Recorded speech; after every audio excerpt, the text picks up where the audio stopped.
websites under the control of tyrannical administrators. There was one man, a one-man army. He broke all the rules. He allowed his members to speak out, give their opinions, and make the website what it is today. Get ready for Greg Rempe and the Barbecue Central Show.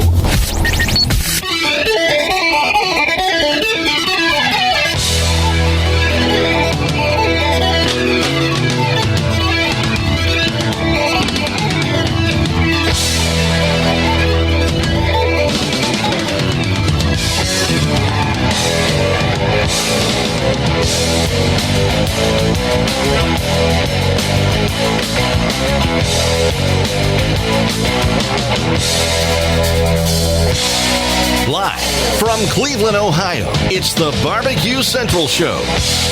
Oh, we're digging way back into the old Barbecue Central Show intros, and we're going highly illegal. Hopefully the great folks over at Rush and Rush's Entertainment aren't ready to sue the Barbecue Central Show. I think people have forgotten this song, so Rush representatives, I'm doing you a favor. We're bringing this song back up into popularity. You'll see the 5s and 10s of download increases through the various audio streaming platforms like Spotify and other websites. Anyway, welcome to the last day of brand new but recorded content as we've been away here the last couple weeks.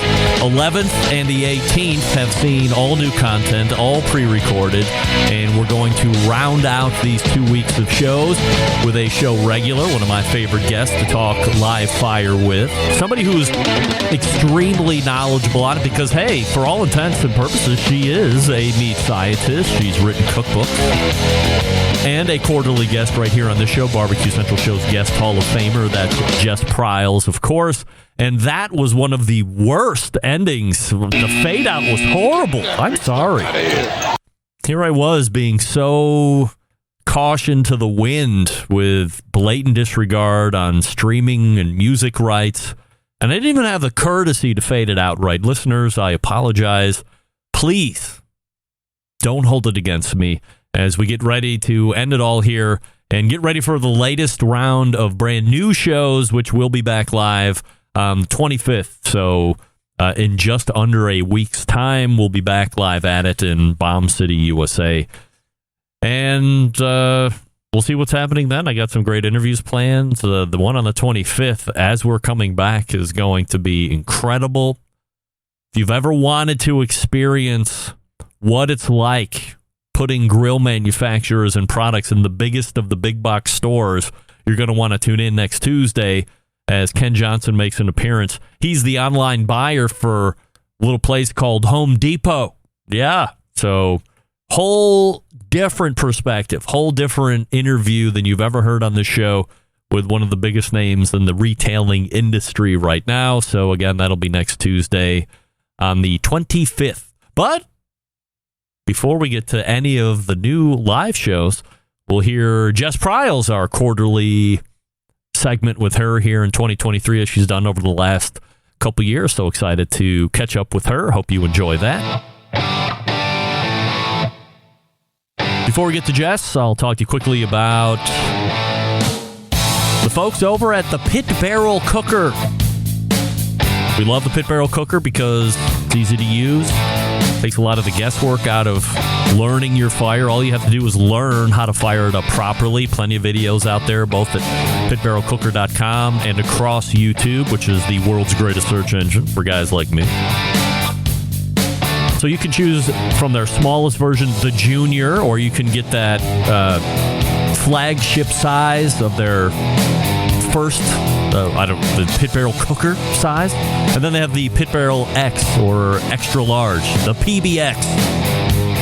Depending on whatever your side needs are. Now, not only side needs, but size needs. Why not buy all three, and then you could use them to either have one of the biggest cooks ever as you're using them all at the same time, or you can just pick and choose which one you need, given the right size party or event that you're cooking for. Hanging meat's fun. It's kind of majestic as to how it doesn't actually burn closer to the charcoal, but it doesn't. It's just a thermodynamic mystification. But it works, and the food is great. I know I had it July 4th when neighbor Desmond cooked me up some ribs. They were delicious. Pitbarrelcooker.com is the place to go to learn all about it. That's pitbarrelcooker.com. And we will hear from Jess Pryles when we come back. Stick around. You're listening to the Barbecue Central Show.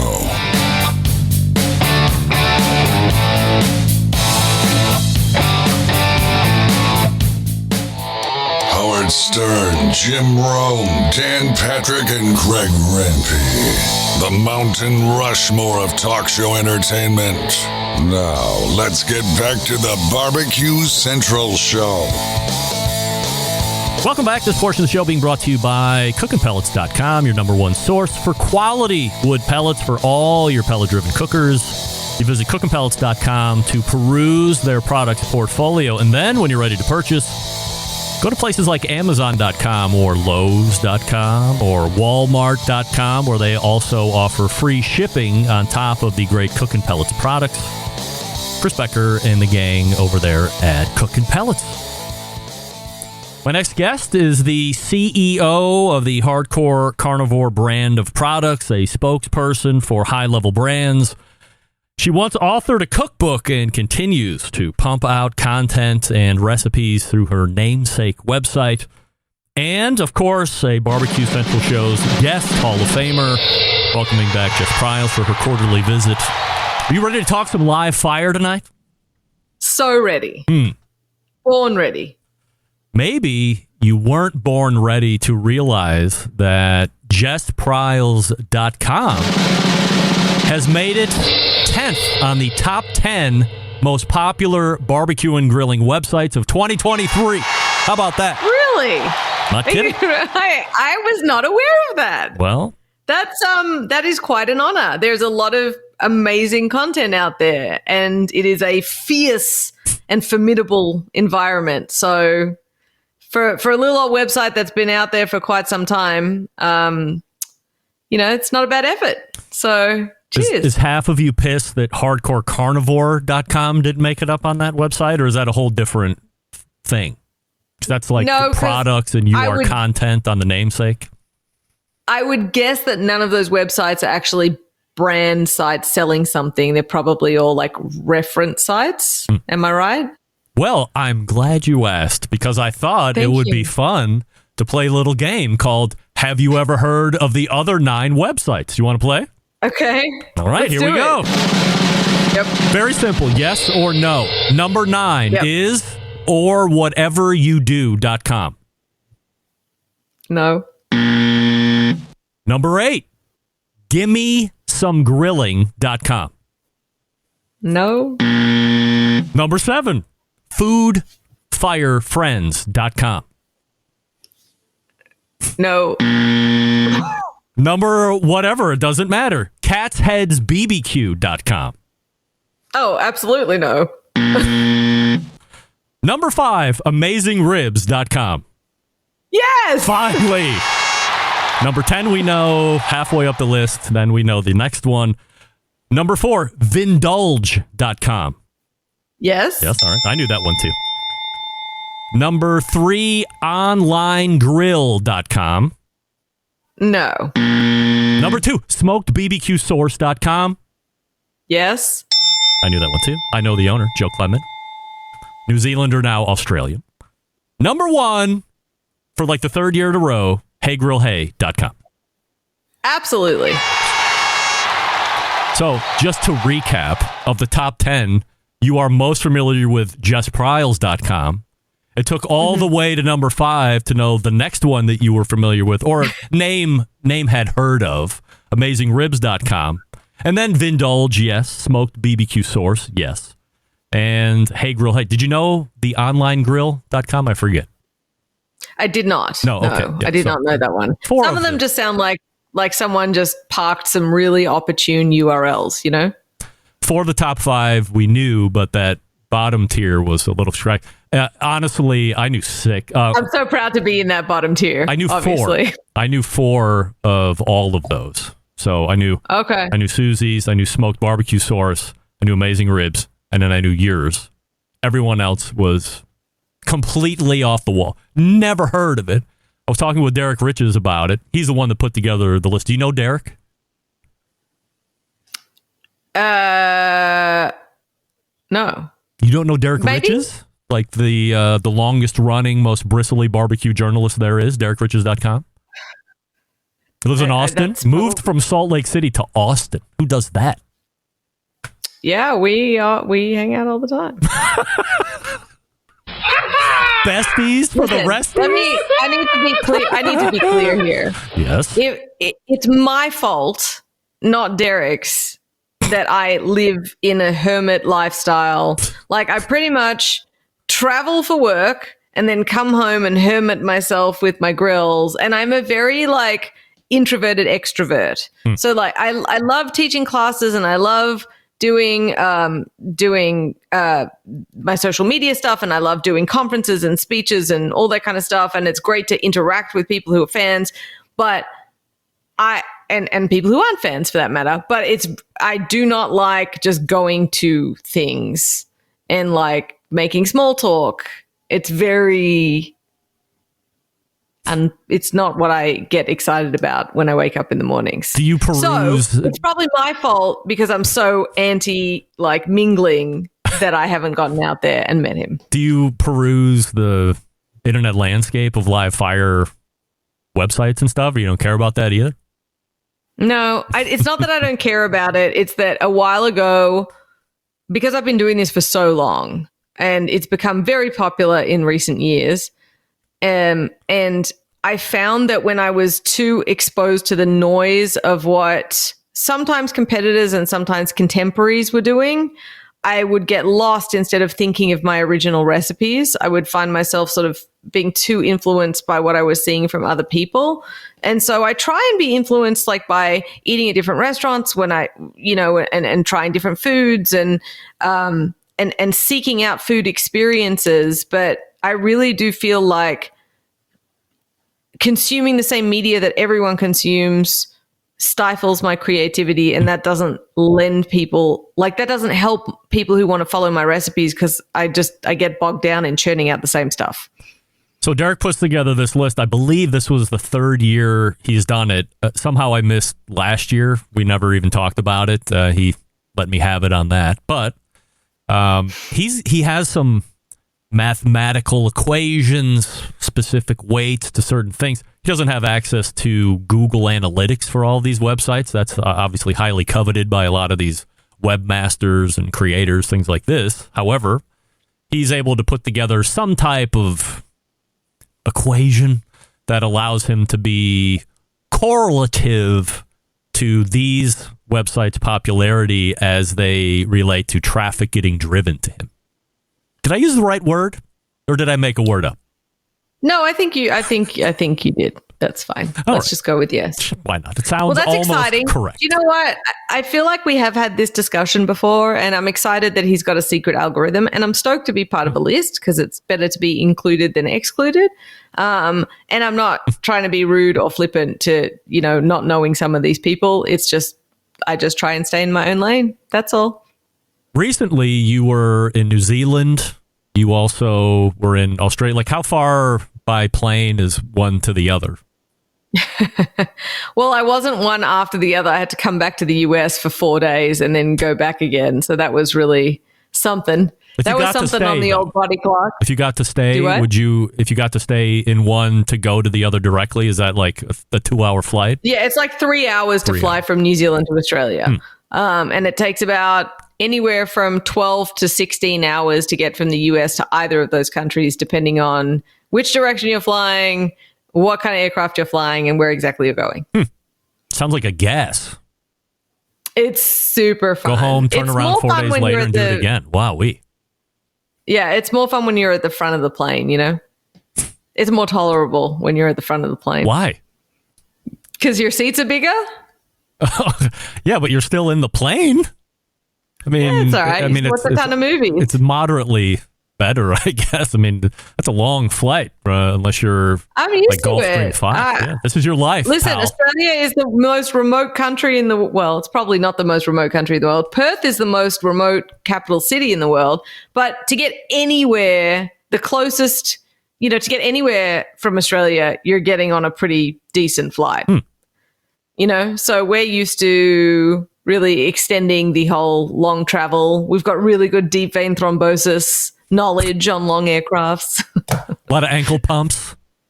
Goes deep, yeah. So I don't have any idea what you're doing in New Zealand. And what I really want to know is this. If you're in New Zealand, what's New Zealand known for? Lamb. So Lamb. Are you going to eat your share of lamb there when you're... I ate my body weight in lamb when I was there. I was there for a secret project that will come... more information will come out later in the year. But I did make it my business to eat a lot of lamb while I was there. A lot.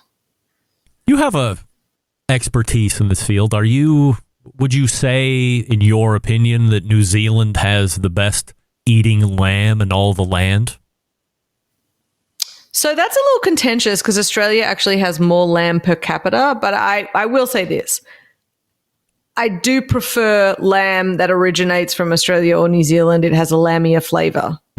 So that's also what I grew up eating. But I had this really cool lamb experience recently in New Zealand where usually the lambs that they'll use or the sheep breeds that they use to produce meat is most commonly a dorper, or for Americans, dorper. And so... Thank you for the hard R. Yeah, sure. So the Dorper's it's good in an arid environment. It doesn't have as heavy of a wool on it, and it has a milder meat. So that's what's predominantly used.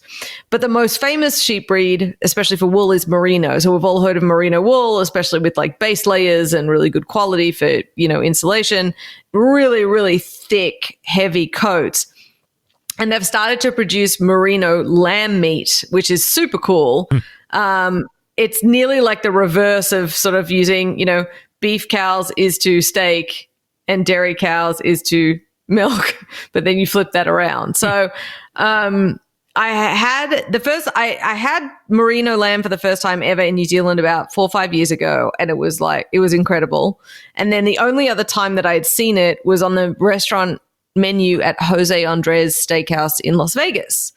And it was also imported from New Zealand. And so when I went back, I sent out a bunch of emails to beef and lamb suppliers and just trying to track down, because it's not that common to find. And I did eventually find it, and I got to have it again. And it was this lovely, rich, silky. I had lamb shoulder, slow cooked, so it was completely fall apart. They broke it apart at the table. It was very impressive. And if you're a lamb fan, that should be something that you seek out. Someone's bringing it into the US because Jose's getting it. So I'm a lamb fan, but let's say lamb novice at best.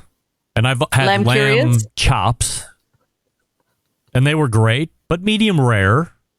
And I haven't, not through any type of I don't even know what to call it, but lamb chops seem to be readily available, or rack of lamb seems to be readily available to me and most of the places I would get my meat from. But and leg of lamb, but I haven't had that.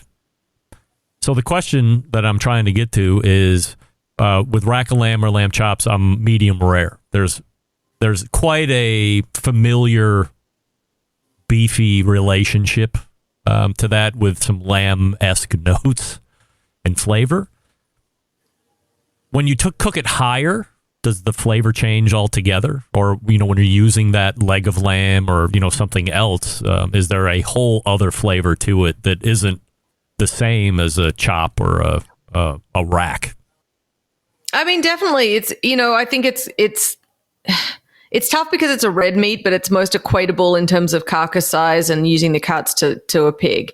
So typically, lamb leg roasts are pretty common in Australia and New Zealand.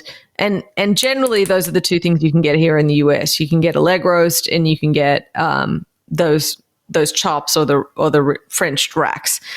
And usually you'd cook a lamb leg to medium rare as well, the roast. So you try and nearly like a prime rib, like a real aggressive sort of oven sear on the outside, heat sear on the outside, lovely, and medium rare on the inside. The shoulder is incredible for smoking, just like a pork butt. So it's rippled with sort of more tough, tougher muscles because of where it's at, even though it's a lamb. So it's going to be overall more tender. But the flavor in it is incredible, and it's got all of that.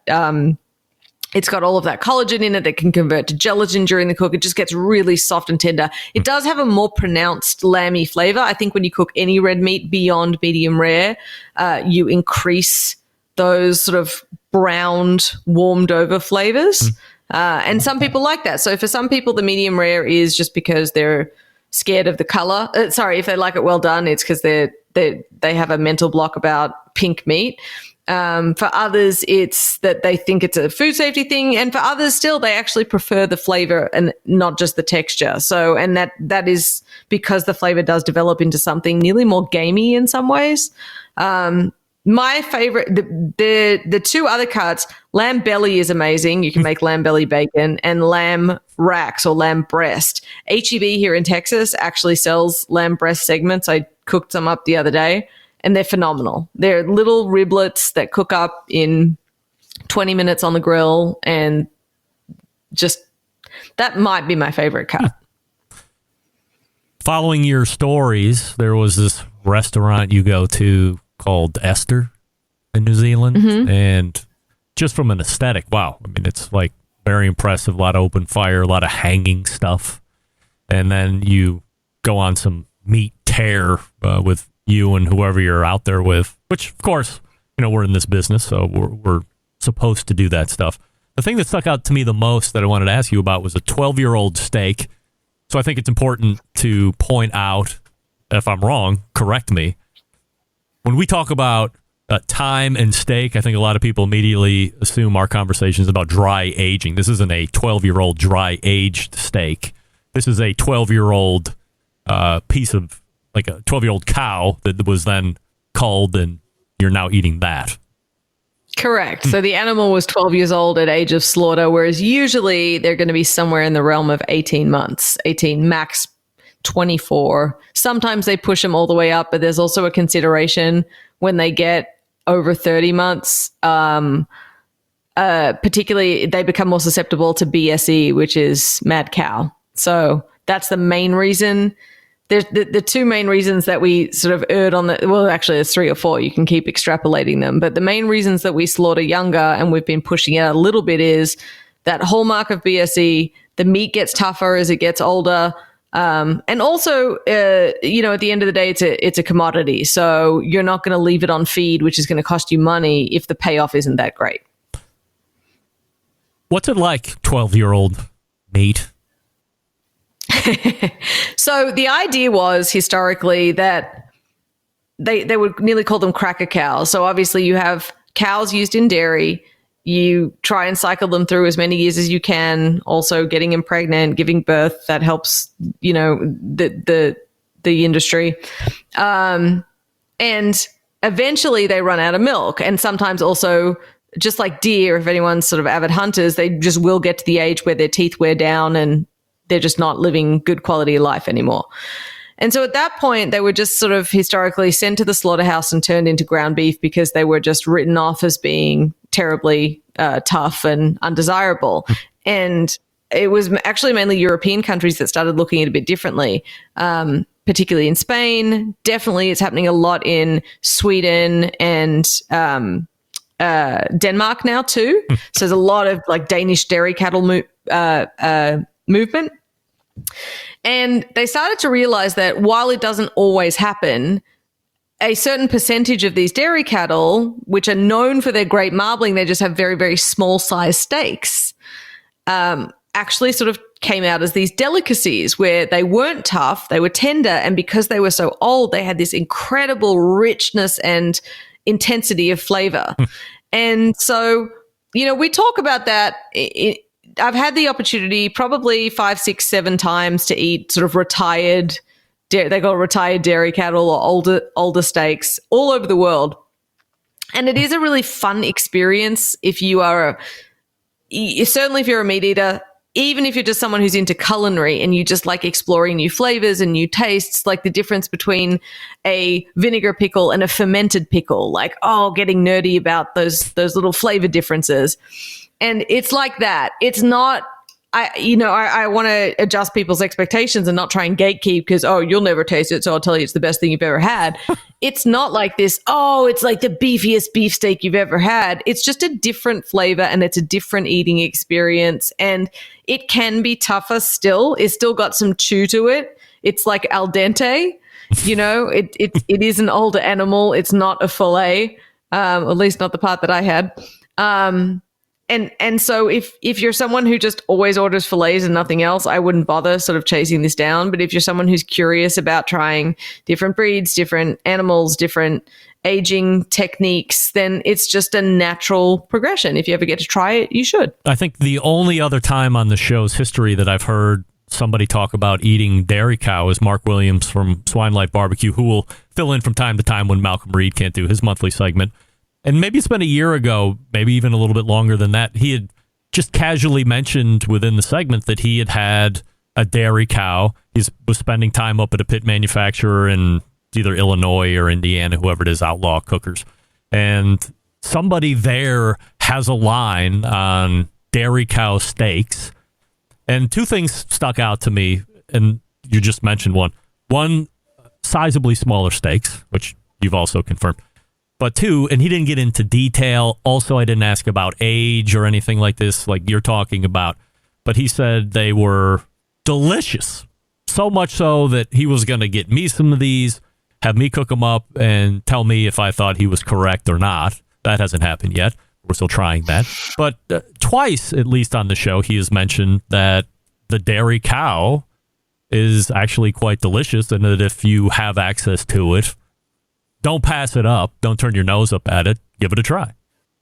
Yeah, and as you point out, there's sort of two different things going on here. So one is dairy cattle, which is like, obviously, they're not intended for meat, so we just sort of discard them or disregard them, rather. And then the other side of the coin is the age. So you would never let a meat or a beef cow go to 12 years because it's too risky, right? The only reason that the dairy cow does that is because she's had 12 years of milking, right? So one aspect of it is the fact that the animal is old. And then the other aspect of it is the dairy thing. So it's actually not that hard to get steaks from dairy animals, especially if you consider that the males are quite useless. So it's very smart of the industry in some ways to try and find a way to increase the value of the male dairy cattle. Because just in case any of your listeners haven't connected the dots yet, those are not the ones that you milk.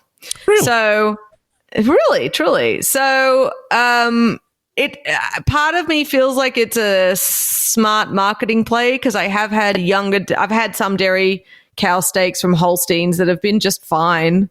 They were quite tough, actually, because unlike the beef cattle, which we've been working on the genetics for in America for decades and decades to improve it, we've not been looking for palatability traits in dairy cattle. We've been looking for milking traits in dairy cattle. So it's nearly like a bonus if you can get it. I nearly feel like it's like the gatekeeping thing that I mentioned before. Like it's like, oh man, you got to have this thing. You got to have this like $1,800 bottle of tequila. It's got like gold flakes, and then Guy Fieri comes and rubs your neck afterwards. The fucking best, you know? Is that really a thing? Because you just sold me on that. I got $1,800 burning a hole in my pocket. I want Guy Fieri to rub my neck. No doubt. So let's turn the page and go to some social media stuff that I've seen you share or talk about. The first thing is this. Smash burger tacos. You find these to be hijinks and tomfoolery? No. Did you watch the whole video? Yeah, I think you said they weren't tacos. Okay, so it's not because of its smash burger tacos. The video in question, so for everyone in listener land, I did what they call a stitch, which is where you play the beginning of someone else's video and then add your opinion to the end, the opinion that no one asked for. In this case, it was someone who said, I want to try the viral smash burger taco recipe, but I'm going to take it up a notch by using plant-based meat. And so my contention was that nobody in the world has ever thought that the way to take tacos up a notch is by taking the actual meat out of them. So it was less about the actual taco and more about the use of plant-based meats. Are you not a fan of that plant-based meat? I'm not. Any reason? I'm not actually a fan of any major ultra-processed food. Okay. Well, that certainly says enough just in that statement there.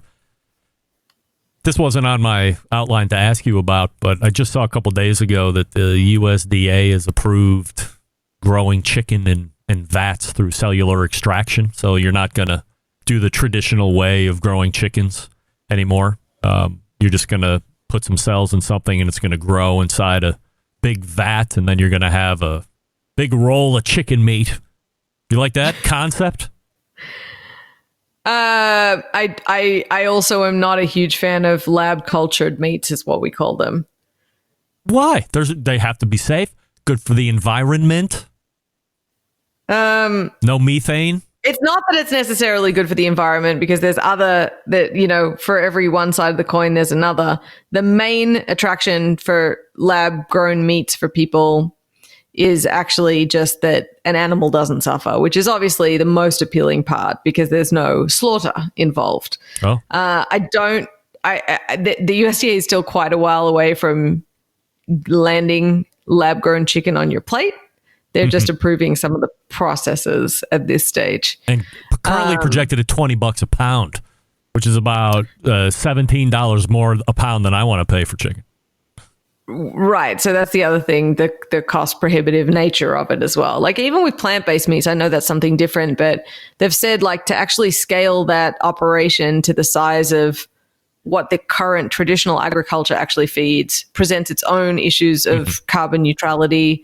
And, you know, I mean, you didn't want me to start talking about this. You know that it's like, this is not exciting and fun, right? This is where things get very serious and boring. But, you know, I think it all has its issues. The main thing with lab grown meats at the moment is that while I do trust science, I think that all science is best when it's challenged and proven and tested. And we haven't had an opportunity to do that yet. You had a recipe for brisket fat moisturizer on your Instagram. You really use that? Sure did. Yeah. Really? Sure do. Doesn't it smell like beef? No. It doesn't. And it doesn't feel weird. It feels really oily when you start putting it on, and then it just goes away to nothing. It's really cool. It's really good for you. Is it better than oil of Olay or whatever other brand of lotion that I don't use? It doesn't have any like niacinamide or hyaluronic acid or any of those things that'll help with things like anti-aging. Yes. However, they do say that the structure of tallow is similar to our sebum in our skin, so it can actually provide a true moisturization. And any which way, you're not doing anything else with that brisket fat, so make something fun with it. You do great content on Instagram. You do content on YouTube. Would you ever entertain the thought of doing a YouTube collaboration with one of these other big creators in the space? For example, Max the Meat Nerd, Guga, Jeremy Yoder, maybe Chud. Has that ever been pitched to you, or have you thought about, hey, that would be fun, I should look into wrangling up a collab with one of these folks? I think for the exact same reason that I mentioned that I'm just this weird introvert, I just stay out of, I'm not in the cool kids club, and I don't go to the cool kids parties. So that's generally how you network this stuff.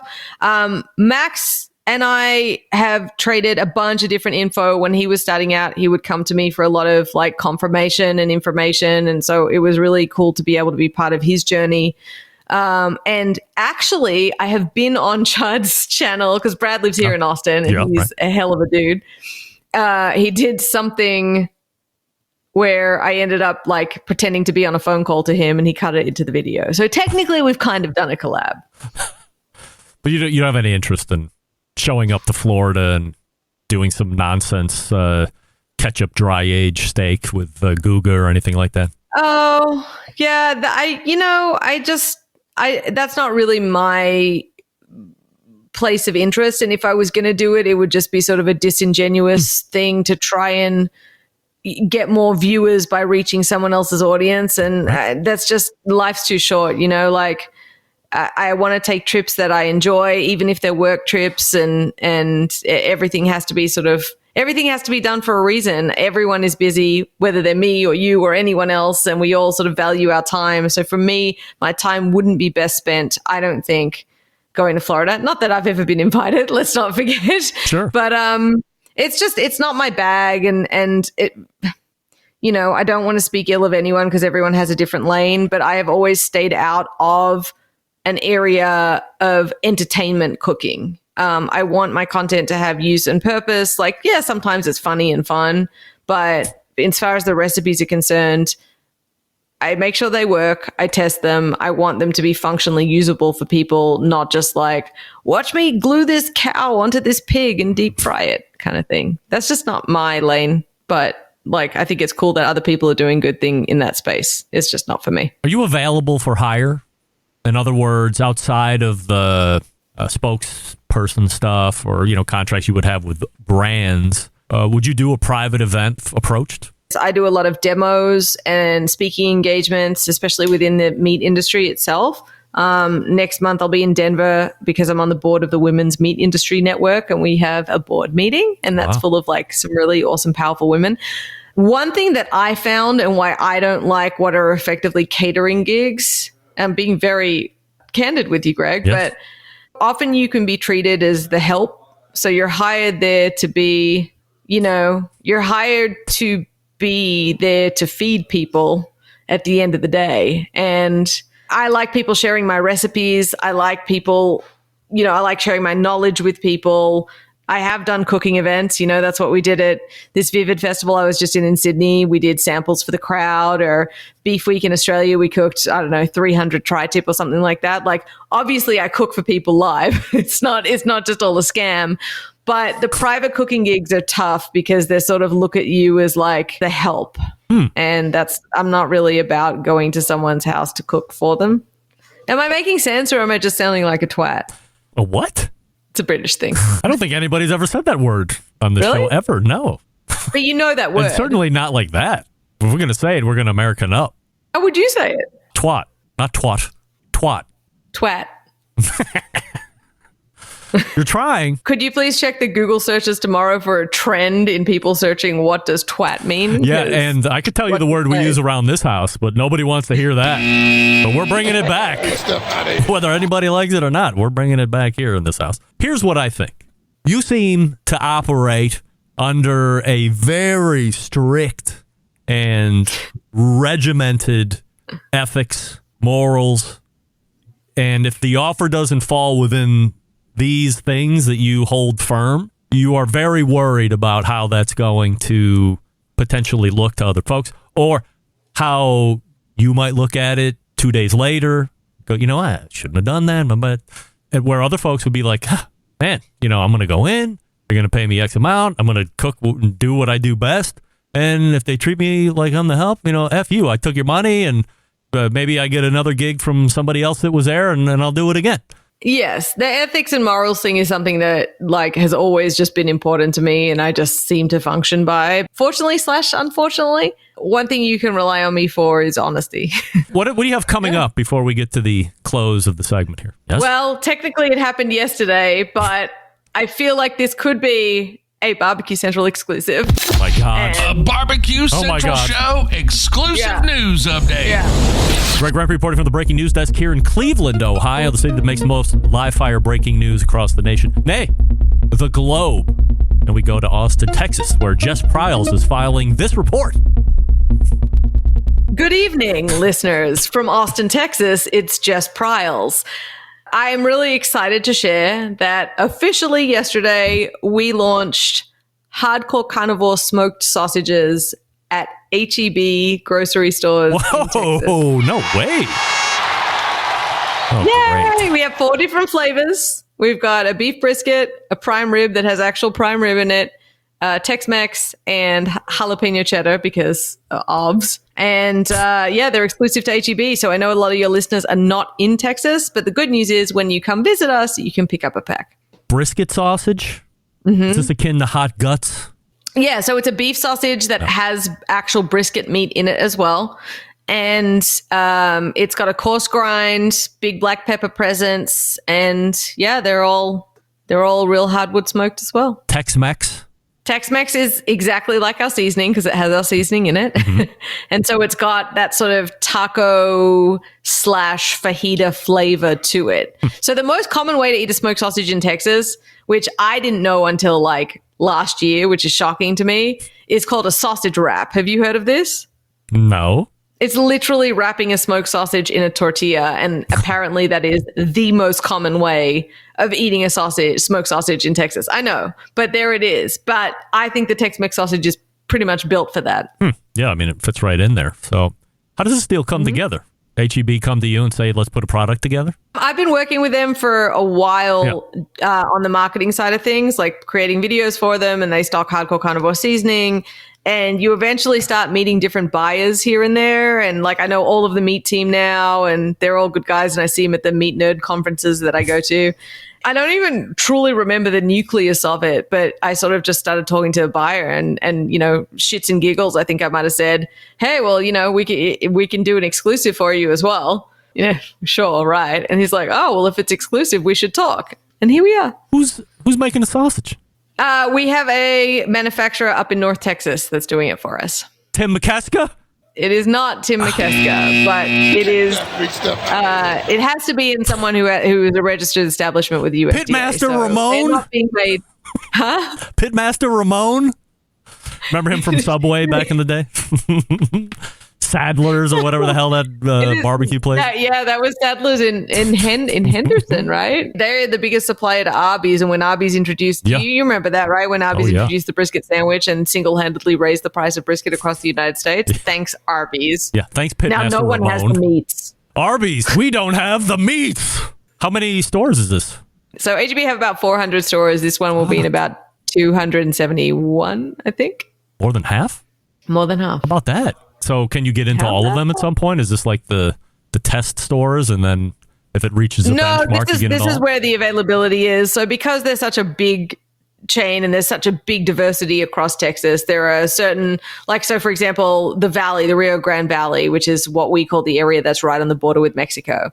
They are so diehard on certain brands, especially like Tejano, Mexican brands, you know, chorizo that's made right there in Edinburgh. There's probably no point in trying to introduce it to them because that market is just so in its place. And then some of the stores are smaller stores as well, sort of much more regional stores. So those are the ones that we're not in.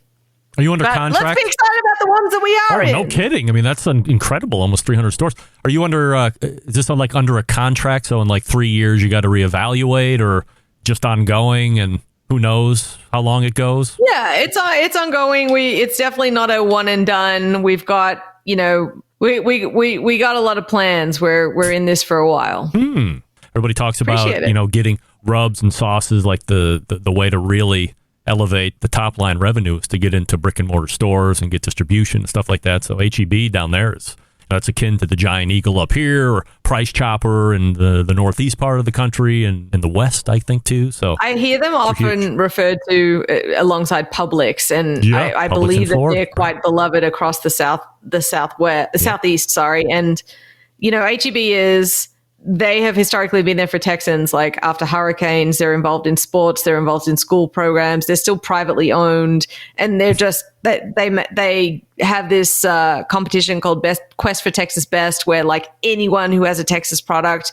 can have a go at it. So even mom and pop things can really get up there and have a crack. So they really are an extraordinary company and very, very beloved by Texans. So that's a big consideration too. It's not just like, oh, I got into this store that has several locations. There's a sort of sense of pride with it as well because of who it is. Yeah, and you've had tie-ins, as you said, for a number of years with HEB. So great to make those relationships, be able to expand the business. Good for the, does this fall under the Hardcore Carnivore business?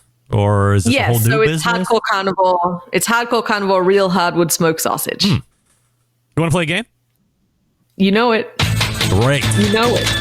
For anybody that's new, this is called the What Song is Better game.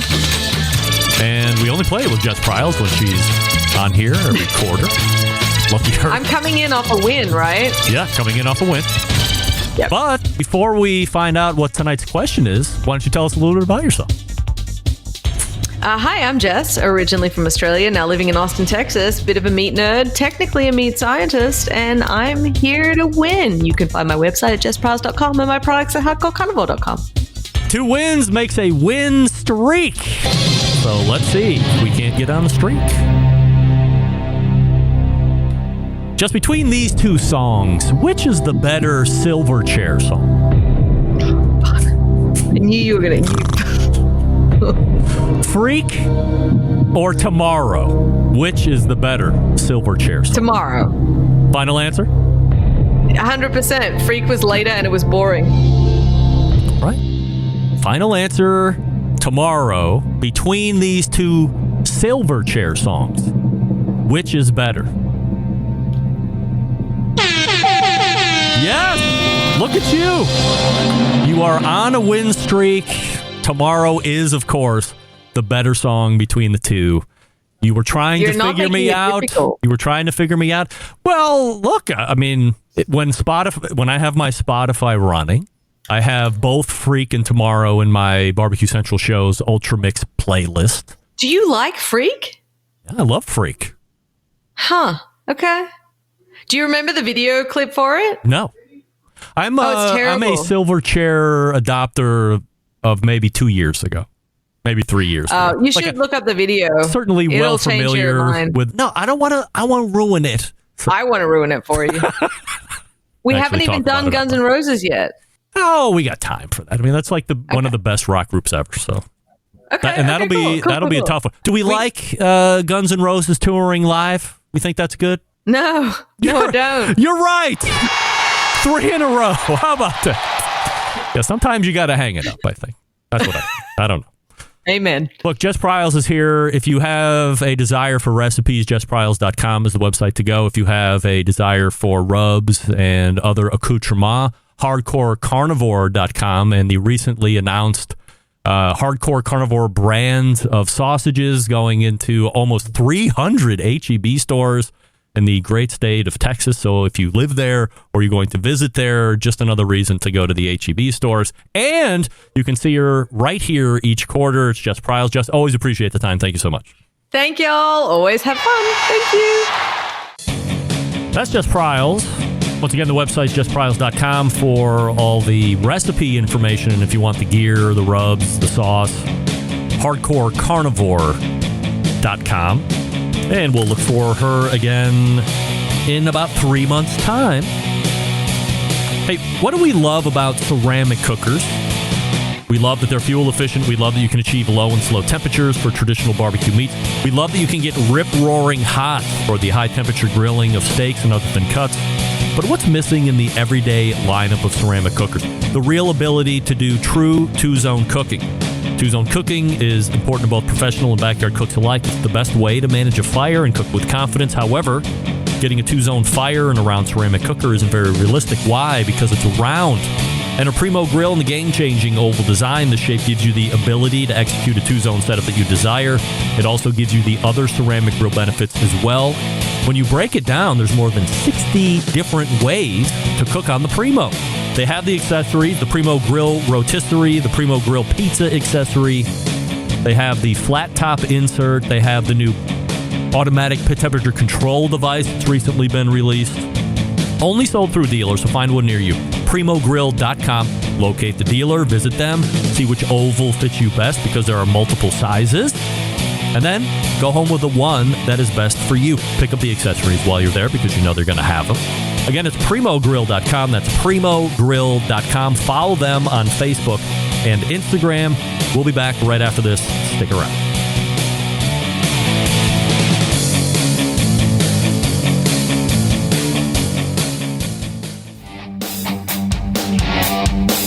Well, that's going to put a wrap on the last 2 weeks of pre-recorded shows. We'll be back with new live stuff next week on the 25th, as I had mentioned in the beginning part of this. The buyer for online at Home Depot is promised to show up here on the 25th, so we'll make sure to see if that happens or not. If he reschedules, I mean, we'll get him back. He's already committed. He wants to do it. This is going to be fun. We thank Wes Wright from CookoutNews.com for joining us. And we thank Jess Pryles from JessPryles.com and HardcoreCarnivore.com for joining us as well as we round out these pre-recorded shows. So how do I always leave you? September 11th, 2001. I will never forget. Until next Tuesday at 9 p.m. Eastern, this is your program host and proud U.S. American, Greg Rempe. Good night now.